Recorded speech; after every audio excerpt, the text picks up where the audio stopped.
SCHC play continues as the St. Cloud State Huskies play host to the University of North Dakota Fighting Hawks this weekend at the Herb Brooks National Hockey Center. Welcome to a bonus edition of Rinkside. I'm Anna Vaining, and joining me now is Taylor Budge from Midcoast Sports to talk some Fighting Hawk hockey. Thank you so much for hopping on today, Taylor. Hey, Anna, it's a very full circle moment, obviously being a St. Cloud State alum and now covering the University of North Dakota, so I'm excited to be here. Thanks for asking me. I want to first break down the last time UND was out at the Ralph against Omaha. It was a treat. We got to see two goalies in net. Friday night, it was Ludwig Persson, who was coming back from an illness, and Saturday night it was Hobie Heckquist, who only let in one goal to complete that split. There's an interesting decision here to be made. Who do you think we might see in between the pipes for UND? I think interesting is a really good way to put it for North Dakota right now.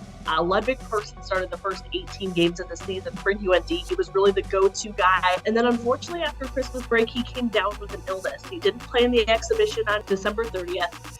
He didn't play at all in the Alaska series. So it really gave a chance for Hobie Heckquist to step up, and he really kind of shined in the role. He's the first freshman at UND to start 3-0 since 2006, a big key for North Dakota. So as Ludwig is getting healthier, what does that mean now for their situation? Ludwig's obviously a Richter Award on that preseason watch list. He played that Friday game against Omaha and let in 5 goals. Brad Berry made sure to note that didn't play on Saturday because of his performance Friday. It was just because he was still getting back from being sick. North Dakota has an interesting decision to make if they're going to go with the guy who's experienced with playing at the Herb Brooks National Hockey Center and has that NCHC experience, or if they're going to go with the guy who's 3-0 to start his collegiate career. In that second game against Omaha, it was Griffin Ness who striked first for UND. How much of an impact did that play in the comeback game for UND? It's really fun when players like that score, right? No matter where you're at it. Griffin Ness is definitely the definition of scoring big goals in big moments for North Dakota. He has 2 goals, 3 assists this year in 16 games played. So he's one of the seniors on this team. He knows, what it takes to score these goals in big moments. But he's also a guy that really gets the team fired up when he is able to score. And that's something that the guys really talked about. It really gets them amped up. North Dakota has a lot of guys like that this season that can kind of step up at any moment. And that could be big for them this weekend playing in St. Cloud. And don't you just love those players? Big goals, big moments, and playing an impact. Another player who has definitely made an impact is Captain Reese Gaber. Prior to that Saturday game against Omaha, he tallied 9 points through 4 games. And heading into this weekend, he has 12 goals on the season. For his 4th straight year, he's hit double digits. How much dominance does Reese Gaber have in his team? When Reese does well, it just happens to correlate that the rest of the team does well. And Reese has really found his groove the last five or so games. UND changed up its top line against Alaska at the beginning of January, and that line has really flourished with Reese Gaber, Hunter Johannes, and Cameron Berg.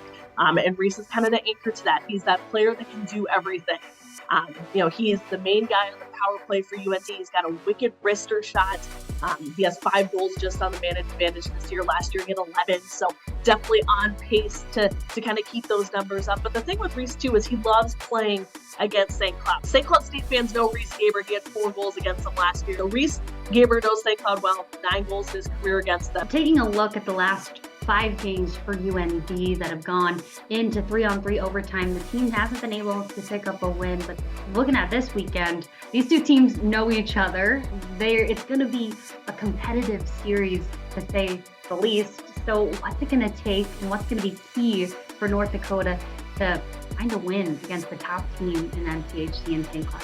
And last year was a prime example. 3 of the 5 matchups went into overtime against these two teams, so they know that as well. But UND, as much as they've struggled in overtime play this year, the 5-on-5 play and the whole just regulation play has been completely the opposite story. UND is running a 15-game unbeaten streak when it doesn't go into overtime. That dates back to the beginning of November. So if this team can get it done in 60 minutes, it could go, a very good way for North Dakota. UND is still ranked number 2, and they're right under St. Cloud, who remain atop of the conference. So after this weekend, do you think there's going to be much moving and shaking in the conference standings? The beautiful thing about the NCHC is one game, one weekend can really change the entire conference. I mean, one weekend right now, if you look at the standings, separates third from seventh. So that's a home seed in the NCHC quarterfinals. So looking at 1 and 2, just how are you going to able to adapt to, kind of changes, whether it's illness, whether it's the rink size.